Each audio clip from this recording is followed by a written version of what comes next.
Bismillahirrahmanirrahim. Assalamualaikum warahmatullahi wabarakatuh.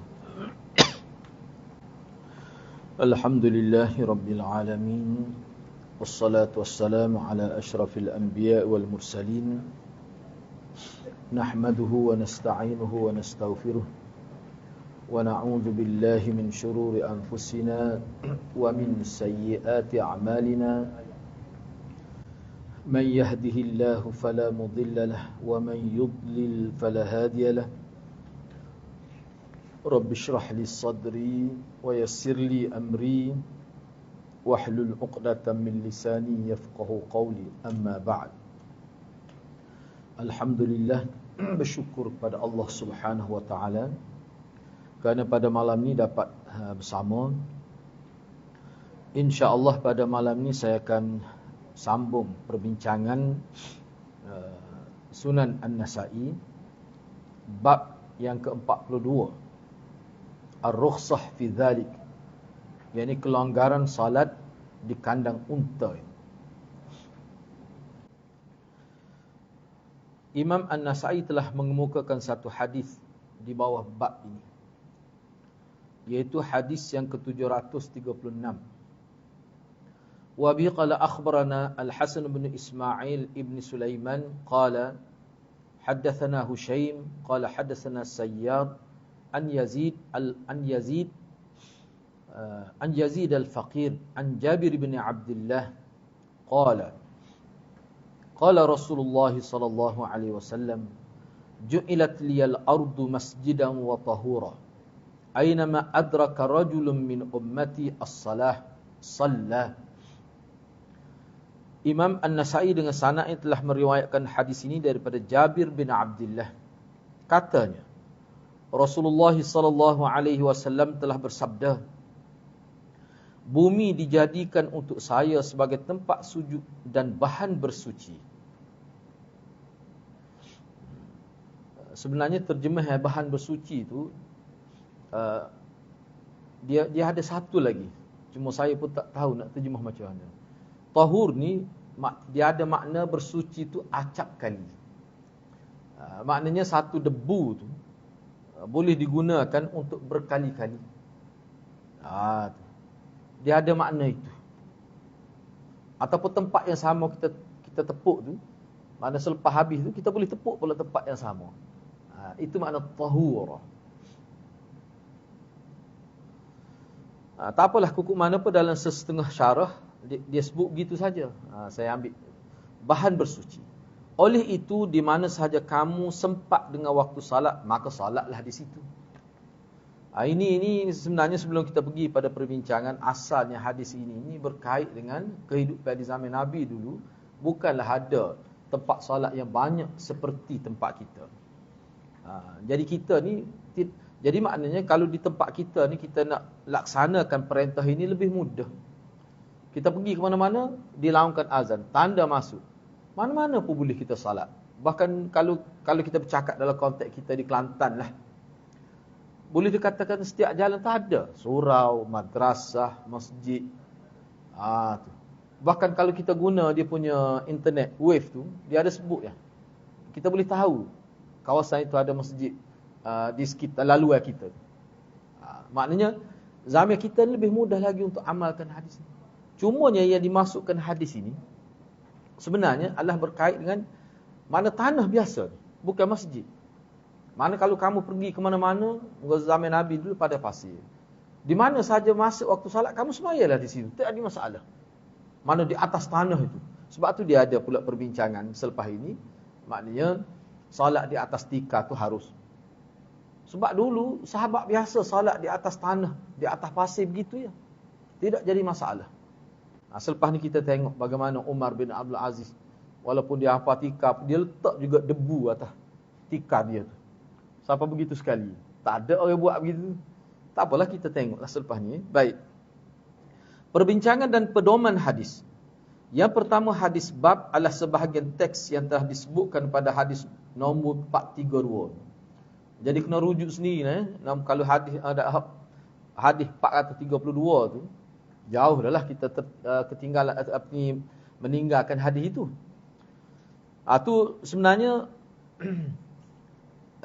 di situ dia ada yang lengkap lah. Jadi maksud kata-kata Nabi ini adalah di sini saya buat tu. Walaupun secara ringkas lah. Ni saya, kalau nak tengok hadis kena rujuk situ dah. Ni saya terjemah saja ni. Hadis 432 ni saya terjemah saja. Aku diberikan ni dalam hadis 432 yang kita telah bincang sebelum ini. Aku diberikan 5 perkara yang tidak diberikan pada mana-mana nabi sebelumku. 5 perkara tu apa? Yang pertama, aku digeruni musuh dalam jarak sebulan perjalanan. Yang kedua, seluruh bumi diharuskan menjadi tempat salat dan bahan bersuci bagiku. Tu kalau ada spelling tersilap tu, perbetulkan.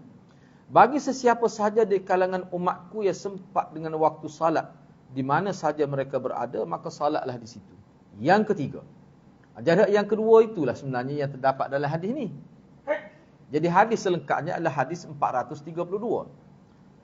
Yang ketiga, aku diberikan syafaat yang tidak diberikan kepada Nabi sebelumku. Diberikan syafaat ni maknanya autoriti untuk memberi syafaat di hari akhirat. Itu maksudnya. Sahabat lain, Nabi lain pun ada juga syafaat, tapi tidaklah sebesar syafaat yang diberikan kepada Nabi. Setengah-setengah ulama kata syafaat yang dimaksudkan di sini, mana ada di kalangan umat Nabi yang sudah tersenara sebagai ahli neraka. Nabi boleh mohon lagi. Jadi siapa yang dapat itu dipanggil syafaat kubra. Jadi siapa yang dapat syafaat itu, ni mengikut pandangan setengah ulama lah. Setengah ulama kata syafaat yang dimaksudkan di sini adalah permohonan Nabi setelah diminta oleh umat yang ada di pada mahsyar supaya dipercepatkan urusan hisab itu. Itu maksud syafaat. Ada juga yang kata begitu, khilaf lah di kalangan ulama.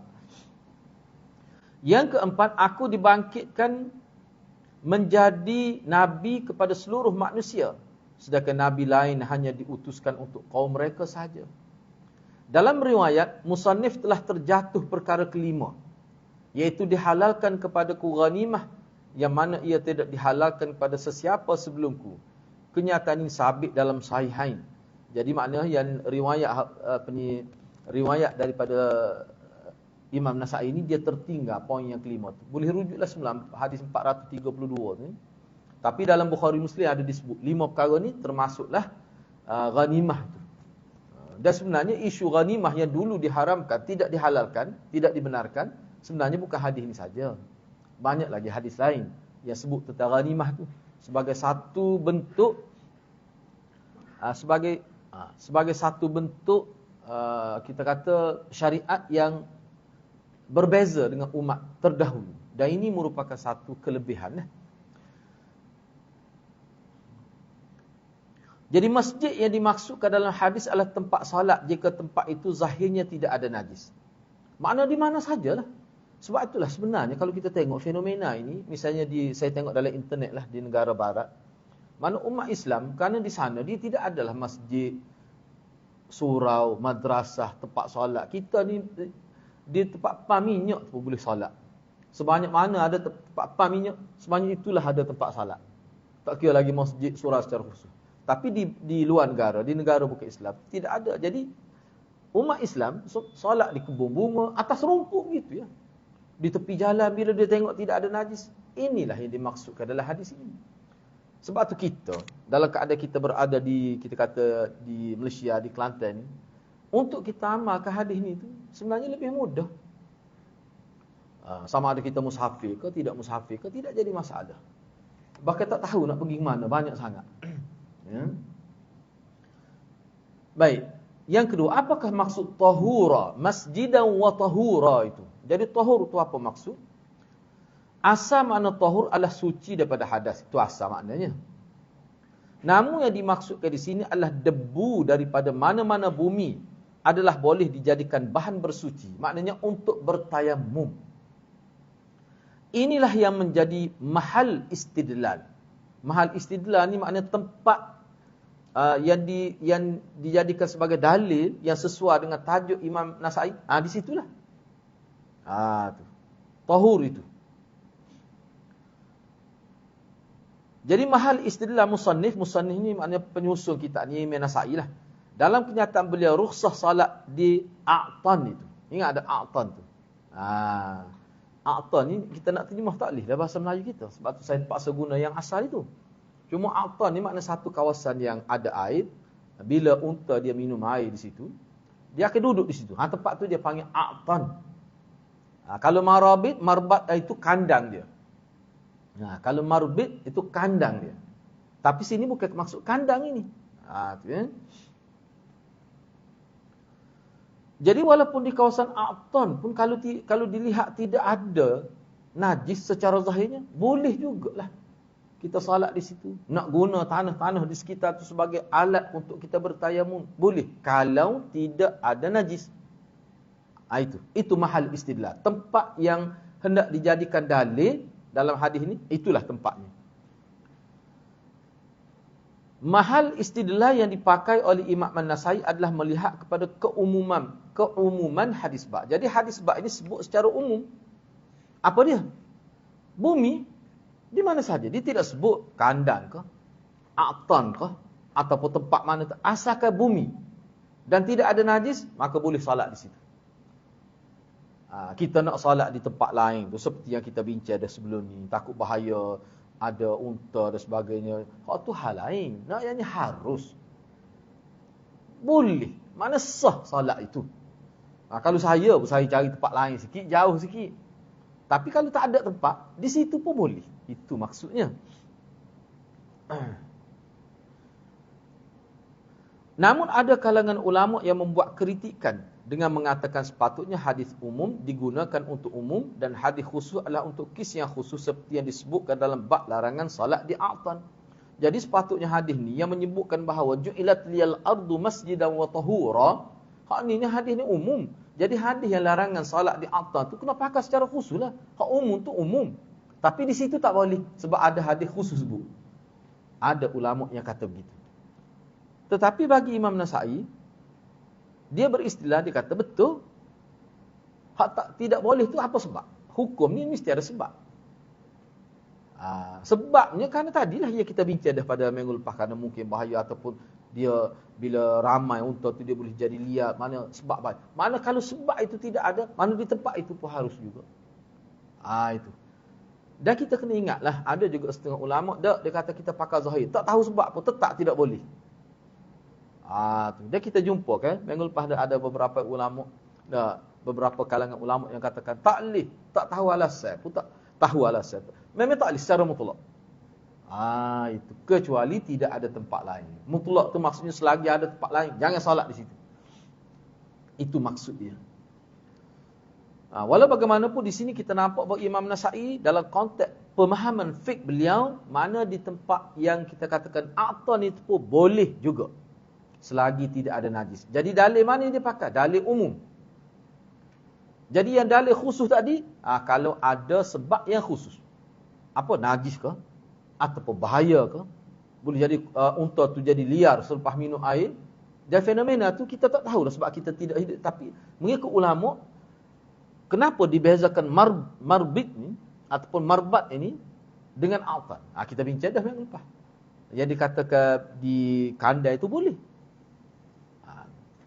Ialah kalau kita mengambil kira ulama yang mengatakan najis binatang halal dimakan tu, mana boleh kita salat. Bukan atas najis tu di tepi tu. Walaupun ada najis di sekitar tu.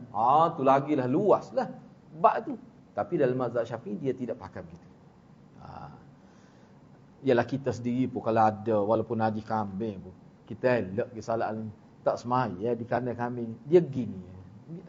Kita kata apa dia bincang, kenapa sibuk? Tak perlu lagi semaya tempat tu, dia gini. Kita bela kambing tempat kita ni buat apa ekor. Saya pernah pergi, saya pergi sendiri. Pergi tu kerana nak tahu lah. Minta. Saya jumpa seorang, dia ni buat catering lah. Dia orang Fatani. Dia duduk di sana. Saya ingat, dia sebut, dia tak ingat. Dia kata, tak kurang 25 tahun.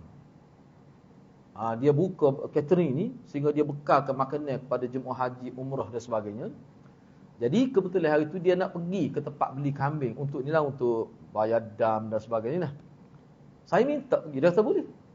Pergi tu jauh tu sehingga kita pergi waktu pagi balik tu maghrib. Dia pergi dengan pick up dia lah. Pergi di situ, saya tak faham langsung orang bercakap Arab. Memang badui betul. Dia sebut pasal ni badui hak betul. Badui hak betul. Hak benar-benar badui, bukan badui jadi tidak. Berapa ekor dia pewa kambing? Satu bukit. Jadi dia tu dia nak pakai pekoh mana tu? Dengan pakaian dia begitu. Enggak, dia ni pewa kambing. Dia tak pakai luar pendek, dia pakai jubah tu. Memang saya tengok pok dia semaya, dia celah-celah binatang begitu. Ni. Tu. Agak-agaknya orang dengan dia di segi pendidikan agama tahap mana? Kalau kita perketatkan, tak boleh solat situ, tak semaya pok dia. Mak sebab tu kita kata fiqh ni boleh jadi kita rasa tak sesuatu tempat kita. Ulama kata tak boleh. Ulama bila dia berijtihad, ijtihad dia tu dia tidak akan batal walaupun mungkin satu ketika tak sesuai. Tempat kita mungkin kita tak nampak kesesuaian dia tu. Tapi kalau pergi tempat, kalau pergi sendiri boleh tahu lah. Bangun macam kambing dah dia. Saya pergi rapat dengan dia, masuk Allah kata tak pernah kita tengok fenomena tu. Pada pasti tak tahulah berapa puluh ribu kambing tu. Banyak tuai lah, bukan seorang tuai. Tempat dia ada tempat sembelih dia.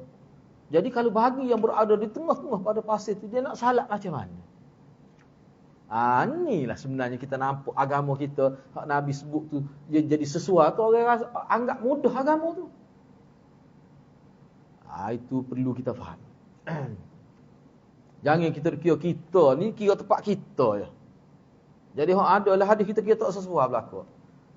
Hak tu kalau lagu tu Islam tidak bersifat alamiah, tidak universal, tidak global sifatnya. Sedangkan wa ma arsalnaka illa rahmatan lil alamin. Tadi sebut dah aku ni untuk semua. Jadi untuk semua, bukan untuk orang Malaysia saja. Islam ni untuk semua.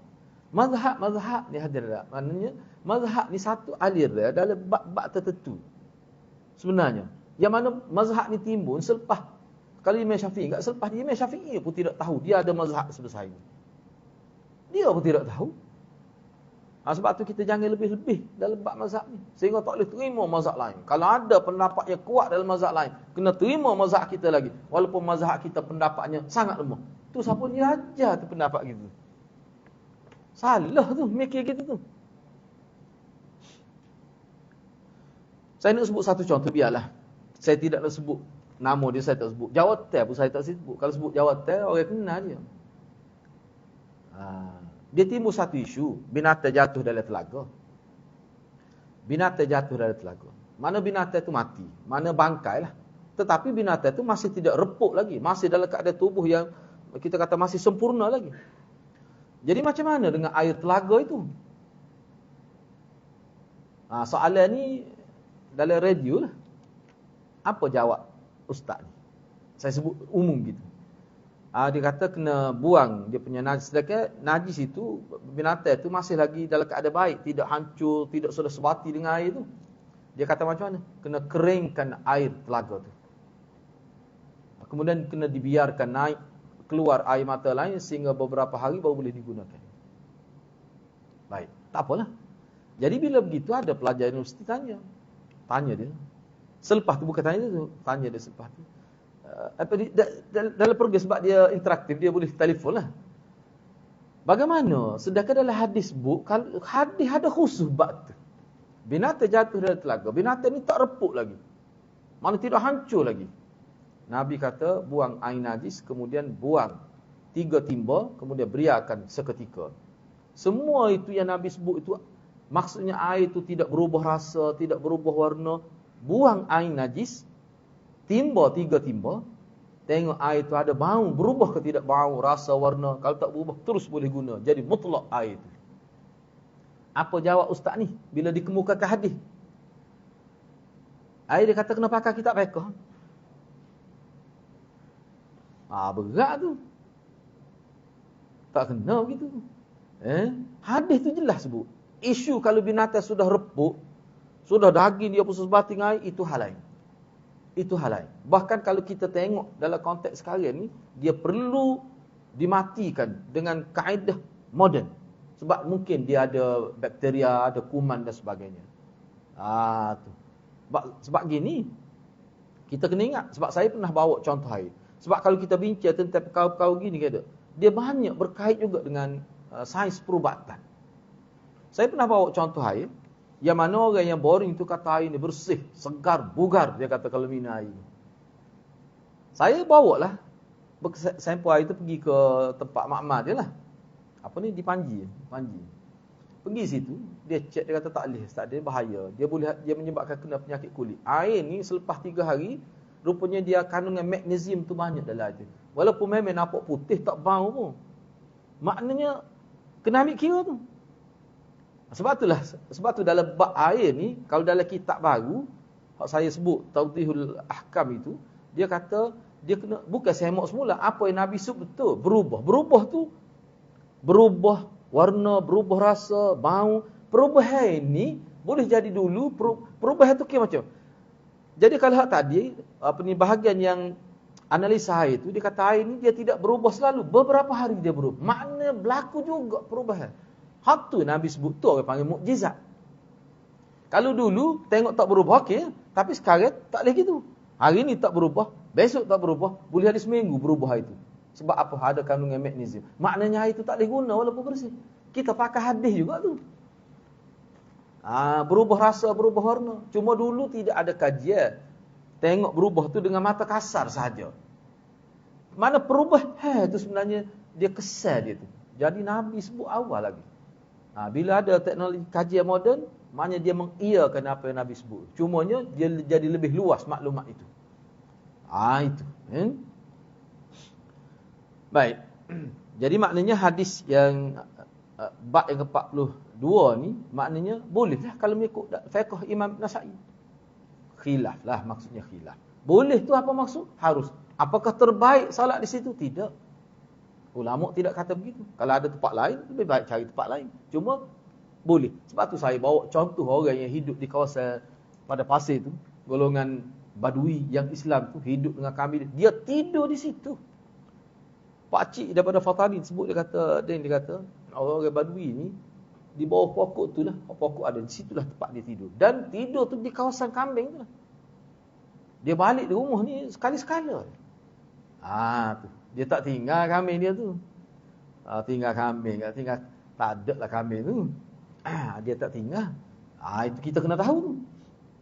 Bila kita faham itu, baru kita nampak, mana hadis Nabi ni, dia sesuai untuk semua tempat. Baik, kita pergi pada bab yang ke-43. Salat di atas tikar. Al-Hasir. Imam Nasa'i telah mengemukakan satu hadis di bawah bab ini. Hadis yang ke-737, wa bi qala akhbarana Sa'id bin Yahya ibn Sa'id al-Umawi qala haddatsana Abi qala haddatsana Yahya ibn Sa'id an Ishaq bin Abdullah bin Abi Talhah an Anas bin Malik anna Sulaim sa'alat Rasulullah sallallahu alaihi wasallam an ya'tiha fayusalli fi baitiha fatattakhidahu musalla fa'ataha fa'amidat ila hasirin fanadahathu bima'in fasalla alaihi wa sallu ma'ah. Imam An-Nasa'i dengan sanadnya telah meriwayatkan hadis ini daripada Anas bin Malik bahawa Sulaim, mak dia lah, mak Anas bin Malik ini, telah meminta Rasulullah sallallahu alaihi wasallam datang ke rumahnya agar salat di suatu sudut rumahnya dan tempat itu akan dijadikan tempat salat. Kena perhati hadis ini. Selepas itu Rasulullah telah datang ke rumahnya, maka beliau, yakni Sulaim, telah menghamparkan tikar al-hasir. Kena ingatlah tikar al-hasir ni saiz dia sebesar sejadah kita ni. Kita boleh letak kaki, dan kita, mana seluruh kaki kita ketika sujud, kepala kita pun tidak keluar daripada di punya ruangan itu. Itu dia panggil hasir. Selepas ni kita akan bincang pula tikar yang kecil, yang tidak boleh menampung keseluruhan tubuh kita semasa itu. Dia ada nama lain pula. Ini makna hasir. Baik. Dan selepas itu Rasulullah telah datang ke rumahnya, maka beliau, yakni Sulaim, telah menghamparkan tikar al-hasir dan direnjisnya dengan air tikar itu. Kemudian Rasulullah sallallahu alaihi wasallam salat dan mereka turut salat bersama baginda. Ni. Kalau guna hadis ni nak renjis kereta ni nak. Cuba tengok apa maksud hadis ni. Cuba tengok dia kata ni mayajak ada ni. Betul lah. Ini salah satu lah. Tapi bagaimana cara? Cuba kita tengok. Pertama sekali hadis ni sahih. Hadis ni sahih. Ummu Sulaim ni siapa? Kenapa orang lain tidak buat begitu? Kena tahu juga sejarah Ummu Sulaim. Dia ni seorang yang sangat rapat dengan Nabi.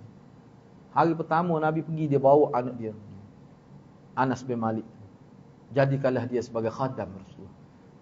Ajarlah dia ilmu, minta pada Rasulullah. Anak saya, lelaki saya nak bersama Rasulullah, berkhidmat. Sebab tu 10 tahun kena. Sepanjang hayat Nabi, sehingga Nabi wafat. Bermula Nabi pijak ke kaki dia di Madinah. Jadi mak dia ni antara yang rapat dengan Nabi. Kalau kita baca sejarah Ummu Sulaim lah. Cuba tengok di sini. Hadis bab menunjukkan harus solat di atas hasir, tikar yang saiznya agak besar. Apa maksud hasir? Mengikut Ibnu Manzur, asal kalimah hasir adalah muka bumi. Itu asal dari segi bahasa Arabnya. Dan boleh juga dengan maksud tikar yang dianyam dengan menggunakan daun kurma. Dan boleh juga dengan maksud tikar yang dibuat daripada daun asal. Ini sejenis daun lah. Daun asal ni lebih kuat daun panjang. Sebab dia orang buat tikar tempat kita tu. Kuat. Cuma sini dia belah. Sana dia pakai gitu ya. Kemudian dijadikan hamparan. Dinamakan dengan hasir kerana ia menyentuh bumi ketika dihamparkan. Orang Arab dia faham tu mana hasir ni, maknanya dia kait hasir ni asal makna bahasa Arab ni maknanya bumi tu. Tempat ada debu tu. Namun yang dimaksudkan dalam hadis adalah sejenis tikar yang panjangnya adalah kadar tinggi seseorang. Ini mengikut bahasa. Jika saiznya lebih kecil dan sekadar saiz untuk sujud, maka ia disebut khumrah. Ni orang panggil sejadah kecil dia letak untuk sujud, 4 segi kecil itu. Selepas ni kita akan bincanglah khilaf ulama tu. Ulama kata tu hasir. Tu dia punya khumrah. Hasir ni ataupun panjang sedikit lagi, makna bila kita sujud kepala kita pun duduk atas tu lagi. Maknanya besar, agak besar lah. Baik. Selain riwayat Anas, ada lagi riwayat lain yang menyebutkan Nabi SAW salat di atas hasir. Misalnya riwayat Aisyah dan juga riwayat Abi Sa'id yang telah menyebutkan dengan jelas Nabi salat di atas hasir. Sebabnya begini. Dulu ada satu ketika dulu, ada yang mengatakan salat di atas tikar ni, itu tidak khusyuk. Ada dalam kitab disebut. Bukan pokok tasawuf dulu, dia semaya atas kita. Tak ada hampar, itu lebih baik. Dulu ingat pernah orang kita, ada sofa di rumah tu, itu tidak tawaduk. Kena duduk sela lendik gitu. Ada dulu orang kata gitu. Tengok Nabi mana ada katil. Padahal adalah hadis sebut katil. Tengok tak ada. Nabi makan. Atas kursi ada meja. Nabi. Tapi ada yang kata gitu. Makna orang gitu tu kira dunia tidak zuhud tu. Ada dulu. Saya pernah dengar. Tu tak kena lagi Tuhan ni. Tenangnya. Ni antaranya. Mana boleh. Jadi selain daripada riwayat Anas ini, ada lagi riwayat lain yang menyebutkan Nabi SAW salat di atas hasir. Misalnya riwayat Aisyah dan juga riwayat Abi Sa'id yang telah menyebutkan dengan jelas Nabi salat di atas hasir. Abu Ya'la Al-Musili telah meriwayatkan satu hadis daripada Aisyah radhiyallahu anha dengan sanad yang thiqah seperti yang disebutkan oleh Al-Iraqi. Hadis itu bermaksud begini. Aisyah ditanya, adakah Rasulullah sallallahu alaihi wasallam salat di atas tikar? Tikar tadilah tikar yang besar tadi. Jawab Aisyah, Rasulullah tidak pernah salat di atas hasir. Aiwannya. Hak tadi sebut salat atas hasir, ni tidak.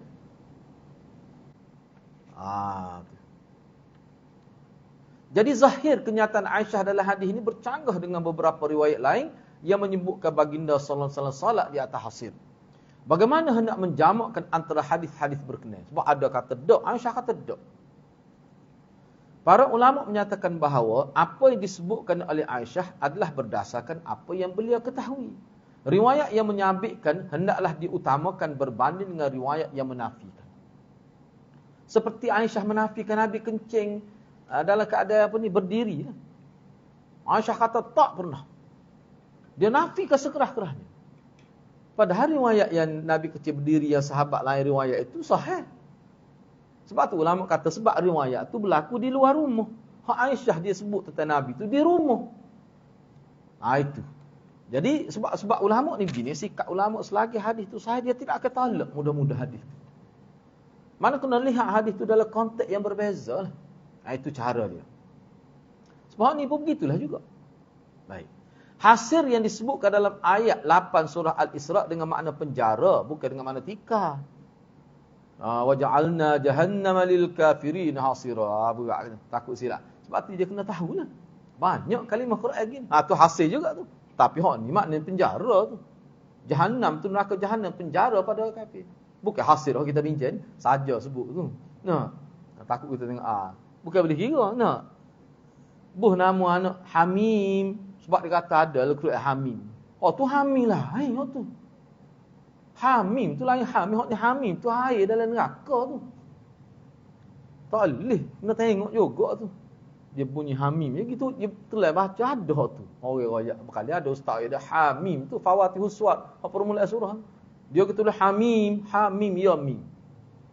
Tu minumnya orang neraka tu dalam neraka. Kena tengok jugalah. Tak apalah. Baik, tujuan Ummu Sulaim meminta Rasulullah sallallahu alaihi wasallam salat di satu sudut bahagian dalam rumahnya adalah sebagai tabarruk dengan kesan amalan baginda. Sebab tu dalam tabarruk yang kita, sebab itulah kena faham. Perbincangan Dr. Nasir Al-Judai'i dalam kitab tabarruk tu, ni ada juga disebut. Kenapa sahabat lain tidak berlomba-lomba nak buat? Padahal bayangkanlah. Sayyidina Bakar ada Masjidul Bait. Semua boleh kata sahabat besarnya ada tempat khusus untuk solat di rumah. Dia panggil masjid rumah, Masjidul Bait. Tapi apa dia tidak panggil Nabi buat gini? Nak habis sahabat ramai semua, tak ada nak meretah lah Nabi. Duk sibuk nak mayajak mau tu maya contoh ni. Tapi tak, maknanya dia faham, sahabat tu faham. Hak ni berlaku secara boleh jadi kerana keadaan hubungan Ummu Sulaim tu Nabi pergi. Tapi sahabat lain dia faham, jangan rugikan masa Rasulullah di situ. Jelas. Tapi kukuk mana pun ini antara dalil yang mengatakan bolehlah. Tak sebut salat hajat, tapi salat tu hajat sahabat tu. Ramai ulama kata salat ni salat mutlak, sunat mutlak. Iyalah sahajat. Zahirnya hajat Ummu Sulaim supaya hadis itu bantalah juga. Nampak tu? Tu tak apalah. Sebab tu bagi saya mana perkara ni kita janganlah kita tolak seolah macam tak ada langsung dah dalil. Tak walaupun setengah memang saya faham. Setengah-setengah di kalangan ulama kata ni tidak menunjukkan salat hajat secara khusus. Lepas tu berlaku ni nak berlaku dalam keadaan begitu. Segini je berlaku. Tidaklah kata besar. Kalau besar sungguhlah ada kita kata dah. Mesti ada satu peperangan ke Nabi salat hajat. Tak ada. Perang tu orang panggil peperangan hak paling genting azab tu lah. Peperangan Khandaq itu. Peperangan Uhud tu berat juga. Tak ada mai hajat. Tapi hak ni ada ni. Maknanya kita faham lah. Maknanya kita boleh faham lah. Maknanya setara tu je tu. Jangan lebih-lebih lah. Tu maksudnya. Jangan pula faham. Tolak. Padahal ada lah hadis. Tidak. Jangan lebih-lebih. Sebab sahabat Nabi pun tidak gomo Sayyidina Bakar. Cuba mari hadis Sayyidina Bakar. Sayyidina Bakar ni lebih hebat lagi pada Ummu Sulaim. Lebih rapat lagi daripada Nabi. Daripada Ummu Sulaim dengan Nabi. Tapi di rumah dia tak pernah Nabi suruh Nabi buat gitu. Dan hak ni rumah Ummu Sulaim, rumah Itbah. Semaya je. Apa maya berjemaah. Tak apalah. Sebab tu bagi saya lah, biar kita faham molek lah. Faham biar betul. Supaya kita boleh nampak mana ke ibadat yang ditekankan, mana yang tidak ditekankan. Kalau ni betul penekanan dia hebat, mesti sahabat lain nak juga. Tapi tempat kita ni, saya kena dah ni rakyat pengalaman. Dia naik rumah baru, dia nak suruh saya mai ajak. Kita mula-mula kita kata Allah minta maaf tak lagi. Bila ustaz boleh? Lepas tu dia kata saya tak akan naik rumah tu kalau lagi ustaz naik. Dia kata tak usah naik. Dia duduk gitu. Kita kata dia. Dia kata jangan gitu dia kata. Dia nak ugu kita. Yalah kalau kita nak kecek mudah kata tok lebah pulut bolehlah nak buat gitu kita tak.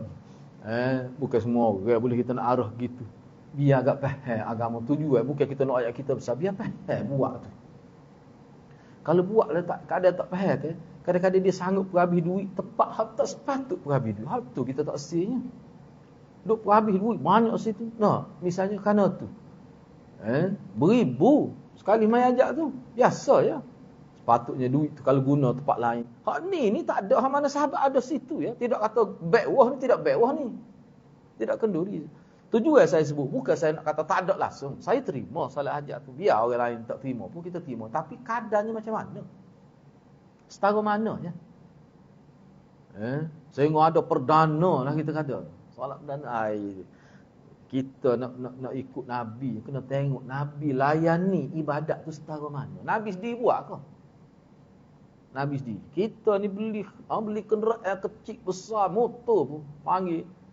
Padahal kita kata mayah dia apa dia? Jangan duk pergi masa, jangan duk habis duit. Itu maksud saya.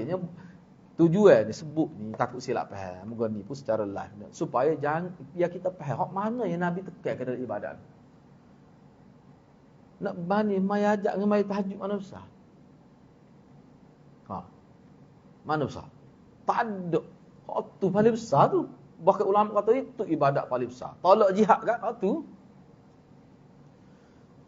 Gitu kena faham gitu ya.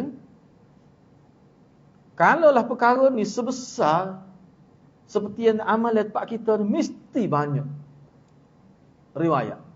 Ni tak ada satu. Tak apalah.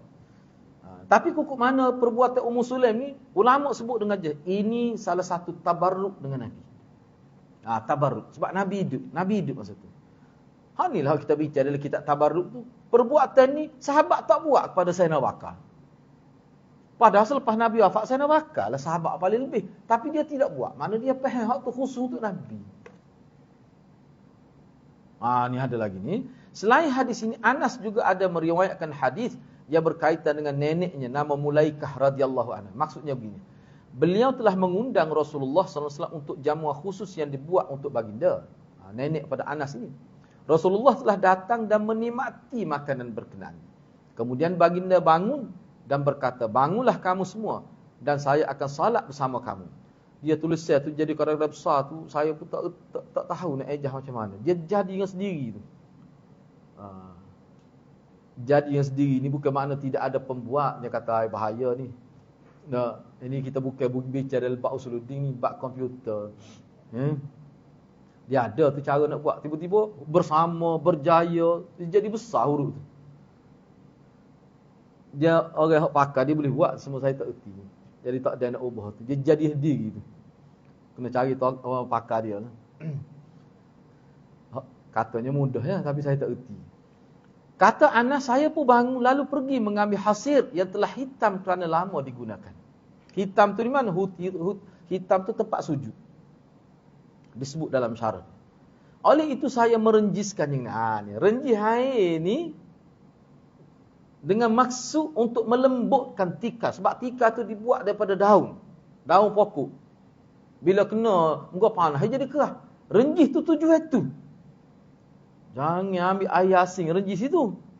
Bukan maksud itu ni renjih tu. Maka tengok tak ada terenjih tak kita renjih kereta, renjih motor ni lah dalil. Ada ni. Ni renjih ni tak ada apa-apa. Renjih ni untuk melembutkan tikar tu. Sebab tikar tu dibuat daripada pelpoh, daripada daun. Tu. Kemudian Rasulullah SAW berdiri untuk salat. Saya telah membuat saf anak yatim di belakangnya dan orang-orang tua yang telah uzur di belakang kami. Pelik juga tu. Anak yatim duduk depan, orang tua hak uzur duduk belakang. Lalu baginda salat bersama kami 2 rakaat, kemudian beliau berlalu pergi. Mana 3 dah kita jumpa hari itu hak ni. Lepas tu Ummu Sulaim tadi. Tu ya ada. Tidak lebih pada itu. Setakat yang saya carilah. Tapi perkara ni berlaku dalam keadaan yang tidak diberi penekanan lah. Berlaku begitu saja. Mana bukan satu perkara yang sangat ditekankan. Walaupun semua tahu Nabi ni berkat, tapi sahabat tidak buat. Sayyidina Umar tu, yang nak sahabat yang kedua lebih, tak ada bunyi dalam hadis panggil pergi rumah dia, suruh Nabi semaya, buat subuh ni. Tapi ada berlaku gini, ada. Sekadar itu saja. Jangan, maksudnya jangan lebih-lebih lah. Jangan lebih-lebih. Kenapa Ummu Sulaim merenjiskan hasir yang akan digunakan oleh Rasulullah sebagai sajadah? Pensyarah-pensyarah hadis memberikan jawapan yang berbeza-beza berkenaan tindakan Ummu Sulaim berkenaan. Ada yang mengatakan untuk tujuan melembutkan hasir dan ada yang mengatakan untuk membersihkannya. Ini yang paling itulah. Walaupun ada setengah kata tu buat tu sebenarnya untuk supaya untuk ambil berkat dengan air itu. Ada juga. Saya masuk 2 subhan ni yang paling logik. Sebab itulah hak lain tu dia guna kila. Dikatakan. Kita kena ingatlah bila kita baca kitab, bila sebut kila, mana itu pendapat tak kuat tu isyarat daripada ulama tu ada. Tapi inilah tahap dia, kila ada orang kata. Hak ni sebenarnya untuk melembutkan. Sebab apa? Sebab dalam syarah lain saya tengok dia dia panggil asal, daun asal. Ni hak kita bagi kita tak kenal lah kan tempat dia. Daun asal. Lepas tu daun pokok kurma dia ambil tu, kadang-kadang dia sepuluh lidinya tu dia tak buai lidi tu. Dia tak buai tengah tu. Pelepah besar tu dia buai lah, dia kerak lah. Dia jalin hak tu. Supaya kita kata kalau kuat tu kan, dia melalui proses tu sehingga kita tak sakit, boleh lipat, tak payah renjih air. Tempat kita pun tak panas sangat. Sana ni kadang-kadang dengan lidi-lidi tak ada, dia tak buat. Lepas tu bila lama tu dah lah hitam. Renjih air tu makna suka biar bersih sikit, debu-debu biar lari. Mana mungkin dia lap dan sebagainya. Itu maksudnya. Ataupun dengan maksud nak supaya lembut sikit. Moga Nabi kan ni sebagai nak menghormati Rasul. Itu yang disebut dalam oleh pensyarah hadis. Cuma di sini saya naqas secara ringkas. Baik, hadis ini menunjukkan Nabi SAW bersama para sahabat yang ada bersama beliau di rumah Ummu Sulaim pada ketika itu. Apa maksudnya?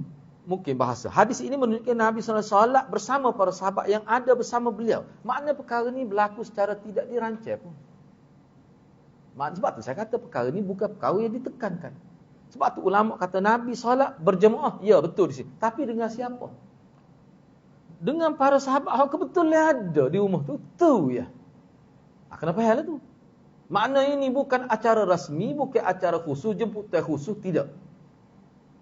Itu maksudnya. Yang ke-9, hadis bab memaparkan manaqib Ummu Sulaim. Ini ayat kelebihan Ummu Sulaim. Jadi hadis ini disenaraikan sebagai hadis yang menunjukkan kelebihan Ummu Sulaim. Yang ke-10, akhlak Rasulullah SAW jika berkesempatan beliau akan memenuhi permintaan para sahabat, hatta sahabiah. Sahabat perempuan pun dia akan penuhi. Inilah yang digambarkan oleh Allah Subhanahu Wa Taala dalam Al-Quran berkenaan akhlak Nabi ini yang dikatakan wa kana khuluqul Quran. Tidaklah aku diutus kecuali untuk menyempurnakan akhlak yang mulia. Dalam hadis begitu banyak. Bahkan ada satu kitab. Bukan satu kitab lah, beberapa kitab. Tajuk dia pun Akhlaqur Rasulillah. Uswatun Hasanah. Nama kita. Nak bicara tentang akhlak Nabi sahaja. Ni berkesempatan molek. Ni saya terjemah ni. Saya jaga maksud penulis tu. Cuba tengok. Jika berkesempatan. Kenapa hal tu? Maknanya ada juga kalau ada. Nabi tak pergi. Kebetulan Nabi tak sibuk waktu Nabi pergi. Ataupun Nabi pergi itu kan urusan lain. Kebetulan sebab tu Nabi, cuba perhati. Bila Nabi buat tu, Nabi pergi selalu. Makna tak rugi masa Nabi. Sebenarnya hak asalnya ajak makan. Hak mok itu. Nenek pada Anas tadi. Nama apa? Makhlah ada. Nenek dia tu, ajak tu. Sebenarnya bukan ajak untuk semaya. Nabi kata, marilah semaya bersama dia. Mana Nabi sebagai nak memuliakan tuan rumah. Lepas semaya 2 rakaat, Nabi pergi. Maknanya tidak merugikan masa Nabi. Tapi kalau buat program khusus, sejam 2 jam main-main. Allah, ni wakil rakyat, seorang wakil rakyat. Sekarang ni pun jadi wakil rakyat lagi. Dia pernah sebut pada saya, Allah. Dia, ana jumpa dengan dia tempat ni nak sebut ni luah seorang yang dulu dianya ahli akademik, duk baca kitab 7-8 jam sehari. Bila jadi wakil tak boleh nak buat.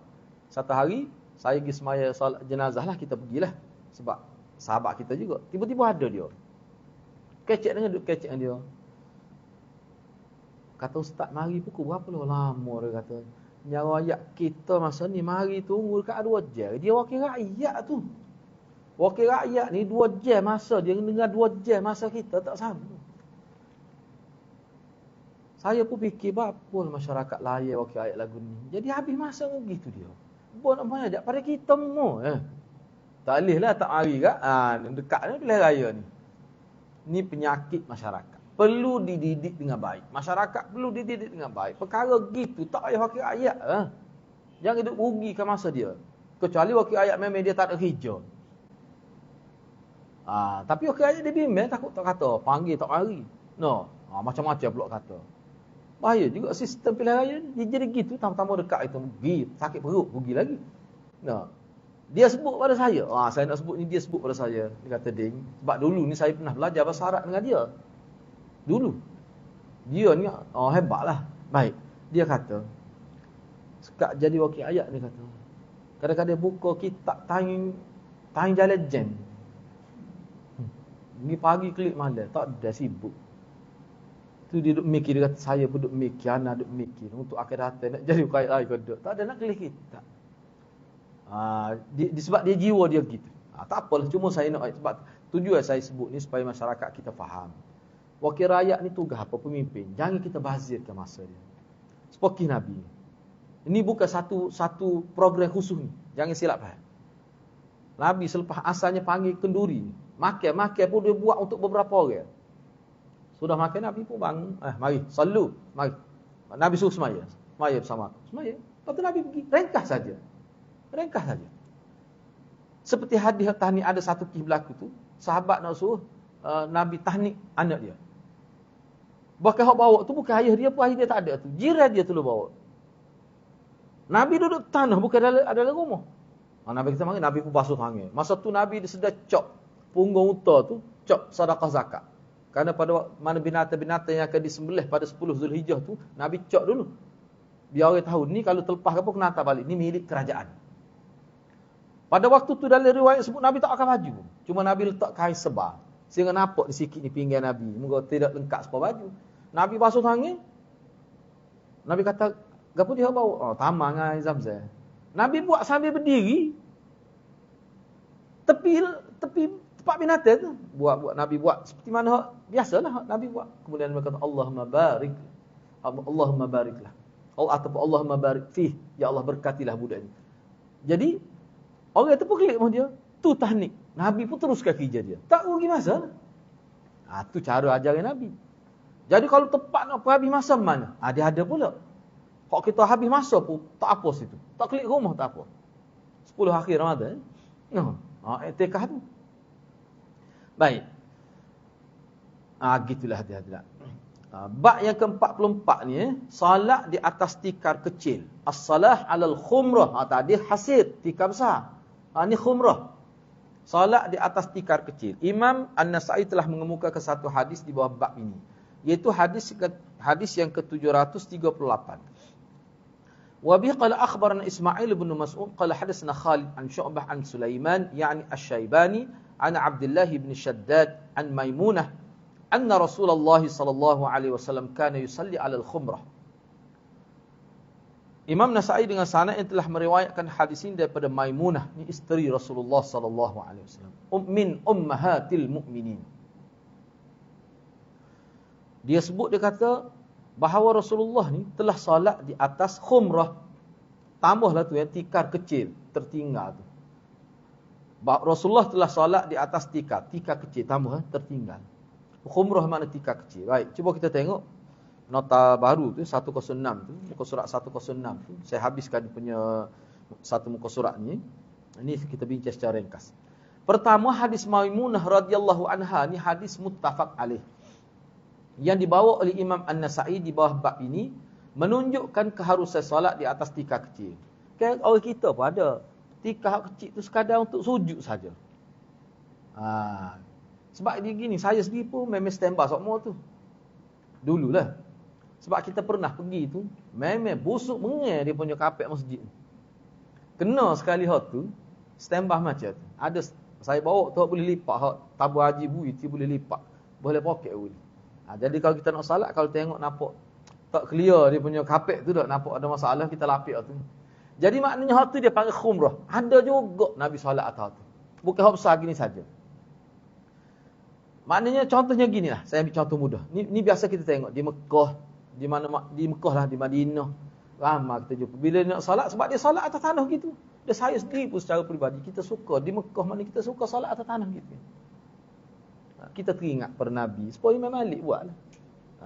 Tapi kadang-kadang kita tengoklah, kadang nampak juga dia punya nampak kesel. Tapi tidak najis. Kita ada sejadah kecil. Sekadar besar 2 tapak tangan kan. Letak untuk tempat sujud saja. Sekadar teluh muka, kelas dia kata. Sekadar teluh muka saja. Oh tu banyak kita tengok. Inilah maksudnya khumrah ini. Khumrah ini. Apa maksud khumrah tu sebenarnya? Di sini saya buatlah supaya kita nampak. Ini pun saya ringkaskan juga. Antara ahli bahasa Arab yang telah memberikan definisi khumrah, yang pertama Tabari. Dia kata khumrah maltika kecil yang diperbuat daripada daun pokok kurma. Dinamakan dengan khumrah kain penutup muka. Khumrah ni asalnya kain penutup muka. Karena ia menutup muka dan dua tapak tangan daripada terkena kepanasan dan kesejukan bumi secara langsung. Dia letak gini. Misalnya dia letak. Tu kan? Misalnya kita sujudkan tangan kita dekat muka. Jadi maknanya kain ni kecilnya saiznya sebesar mana? Sekadar memuatkan muka kita, dahi dan sebagainya, dan juga tangan. Jadi bila lapik kain sejadah tu, walaupun sebesar tu, maknanya muka kita tidak direct kena panas tanah tu. Sebab tanah ni batu sebenarnya. Pasir ni batu kecil. Jadi tidaklah direct kena panah muka tu. Sebab tu nama khumrah tu. Khumrah ni kalau kita nak nyembah ni orang panggil pardah ni. Penutup muka ni. Niqab itu. Tu khumrah lah tu. Orang panggil khimar. Daripada kalimah tu lah. Jika sahihnya besar dinamakan hasid. Ni yang buat, yang nakal dalam ni Hafiz Ibn Hajar. Dia nakal kata-kata Tabari ni dalam kitab Fathul Bari dia. Yang kedua, Ibnu Manzur. Penulis Lisanul Arab. Tikar atau sajadah yang kecil yang dijalin dengan daun pelepah kurma yang dilembutkan. Ada juga kalangan ahli bahasa yang mengatakan khumrah adalah tikar kecil yang digunakan untuk salat. Kata Az-Zujjaj tadi. Dinamakan khumrah kerana ia menutup tangan dan muka daripada terkena kepanasan dan kesejukan lantai itu. Ibnu Asir berkata, khumrah ini adalah tikar kecil saiznya sekadar menutupi muka ketika sujud atau jalinan daun dari tumbuhan. Itu makna khumrah, kata Ibnul Athir. Ada juga ulama yang mengatakan bahawa tikar yang dimaksudkan dalam hadis ini adalah tikar besar, bukan yang kecil. Kalau ia bermaksud kecil, pasti Maimunah mengatakan beliau sujud di atas khumrah. Cuba perhatikan.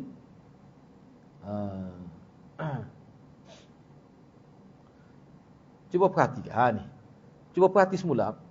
Hadis tu, muka surat 105 tu, kata Maimunah, anna Rasulullah sallallahu alaihi wasallam kana yusalli, bukan kana yasjudu. Hasil tu ulama lihat. Dia kata kalau betul lah, makna khumrah ni, maknanya sajadah yang kecil, muat sekadar untuk sujud, muka dan tangan, seperti mana disebut oleh kebanyakan ulama, mesti akan digunakan kana yasjudu alal khumrah. Dia sujud atas khumrah. Tapi sini dia guna yusalli. Jadi khumrah yang dimaksudkan di sini makna sahih besar juga. Sebab dia kata yusalli. Kita kata tak nampak kita, muka kita tak tahu bahasa Arab. Jadi kalau betul lah, betul. Kalau kita nak pakar, kita kata maknanya khumrah mesti dipakai dengan sejadah yang kecil, dengan sahih, muat sekadar muka dan tapak tangan masa sujud. Dia akan guna kana yasjudu, bukan kana yusalli, tidak. Ini ada ulama kata begitu. Hadis ini menunjukkan keharusan salat di atas sajadah, tikar atau mana-mana hamparan, dan ia tidak menunjukkan kepada kemegahan dan sama sekali tidak menafikan tawadhu'. Ada diriwayatkan bahawa Umar bin Abdul Aziz, bukan Azizi itu Aziz, salah. Umar bin Abdul Aziz telah meletakkan debu atas tikar, lalu salat atas debu berkenaan. Dia ada tikar, dia ambil debu letak atas tikar. Namun para ulama, boleh jadi perbuatan Umar bin Abdul Aziz semata-mata kerana berlebihan dalam tawaduk dan khusyuk, dan ia tidak bercanggah dengan amalan ramal. Sebab dia tak suruh orang buat gitu, dia seorang buat gitu. Untuk dia sahaja. Namun para ramai ulama menegaskan itu tidak boleh menjadi ikutan. Kerana Nabi SAW yang paling tawaduk dan paling khusyuk pun tak buat begitu. Maknanya kalau kita perhati cara ulama kita, orang sebesar Umar bin Abdul Aziz, bila dia buat, tak serupa dengan cara Nabi buat, dia tak ikut. Hak dia buat tu untuk dia lah. Dia nak letak debu, sah maya dia. Atau rasa dia nak asal zaman Nabi gitu, bukan semua yang ada sejadah. Ikut, itu hal dia. Tapi hak tu tak boleh jadi ikutan. Ikutan kitanya Nabi. Kita kata awak dengan Umar bin Abdul Aziz mana hebat. Tu style kita lah. Dia tak ditanya gitu orang nak bincang ni nak jadi ikut tak. Ada Umar bin Abdul Aziz buat. Tu haria lah. Tapi Nabi ni sendiri tak buat gitu. Dalam surah Al-Ahzab Allah SWT berfirman, ni biasalah laqad kana Rasulillah, laqad kana lakum fi Rasulillah. Ni biasalah ni. Rasulullah tu uswatun hasanah. Demi laqad kana lakum fi Rasulillahi uswatun hasanah liman kana yarjullaha wal yawmal akhir. Pada diri Rasulullah tu jadi ikutan kitanya. Jadi kalau ada kita dapat tidak kita ada ulama buat tapi tak serupa dengan Nabi dalam hadis. Kena ikut Nabi. Kena ikut Nabi. Kecuali dalam kis-kis tertentu yang memerlukan kepada pemahaman hadis secara maqasid hadis, secara fiqh hadis. Itu lain cerita. Itu lain cerita. Misalnya kita kata, ni antara orang kita disebutlah. Itulah tidur selepas semaya sunat subuh tu lah. Apa Nabi duk nyengeng kita tak buat gitu? Tu sahih hadis tu. Sebab ulama kita faham Nabi buat gitu kerana Nabi letih nak Kelate kata nak betul agak. Mungkin dia bangun awal pukul 3.30 lagi ataupun pukul 4. Baca surah Baqarah rakaat pertama, Ala Imran rakaat kedua. Ada setengah riwayat sujud rokok sepanjang tu juga. Dan riwayat sahih. Jadi letih lah lepas mai letih nak tunggu semaya subuh tu, lepas mai sunat subuh tu rehat mata nyengeng. Tapi bukan menjadi amalan sahabat secara keseluruhan sebab sahabat faham Nabi buat gitu. Engkau kita bangun pore bed nak buat ke dia tu. Dah. Hatulah sebenarnya. Jadi hadis tu. Jadi hak tu tak boleh ikut tu. Kalau ikut juga mata-mata kerana Nabi buat ialah sebab tu masjid orang tak buat. Tak sah. Nampak peduga ni. Sudah main nerak. Tak ada orang buat apa-apa. Pada hadis tu. Lepas tu Nabi selagi Nabi gila pakai. Ada pakai semaya, pakai terbuh. Apa tak buat? Kita faham. Benda tu bukan ditekan. Tak perlu gitu. Nabi kan kadang sebab dalam Syama'il ada kadang Nabi tak kapiyah. Dia ambil serban, dia ambil pucuk serban dia masuk. Kadang-kadang nampak gitu ya. Dia piyah tak serban. Kadang-kadang piyah aja serban tak. Kadang-kadang pakai sokok, ada juga pakai sokok. Sokok pula parsi pula tu. Nak ayatnya perkara itu tidak ditekankan. Mesti begini dia kata tak ada. Tu Jadi kalau kita perhatikan di sini walaupun sebesar Umar bin Abdul Aziz, ulama kita tak hilang punca. Dia kata tak boleh ikut tu, tak boleh ikut. Nabi buat lagu mana? Banyaklah kita jumpa akan datang bila kita tengok begini. Contoh beginilah kita kata, contoh. Tadilah Nabi kecil sambil berdiri. Lepas tu kita nak kecil sambil berdiri ke? Tengok ulama bincang lagu mana? Tak boleh tu Nabi kecil sambil berdiri tu. Tu memang kita perlulah sebab apa? Ada hadis Nabi kecil sambil duduk. Bahkan Aisyah kata Nabi tak pernah kecil sambil duduk. Bercanggah hadis tu. Situlah kita perlu ulama. Gitu kita faham. Dalam kih-kih gitu kita faham. Memang kita perlu pada ulama. Tapi benar yang telah jelas dah. Ulama pun kata hak ni ikut ni tak payah. Sebab tu dia ada pula ulama yang menumpukan kepada zahir hadis. Jangan kita pukul rata bahawa hadis Nabi ni selagi ulama Taurat tak boleh pakai hadis Nabi. Bahaya tu kita kecek gitu. Itu dibimbangi takut jadi kaedah. Dibimbangi takut jadi kaedah tu boleh merosakkan pemahaman.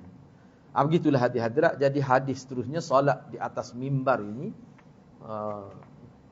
kita kena bincang semula panjang ya. Kalau nak bincang ni sepatutnya habis. Ni habis nota ni habis ni Kitabul Masajid. Selepas ni kita akan masuk kitab Al-Qiblah pula. Kitabul Qiblah.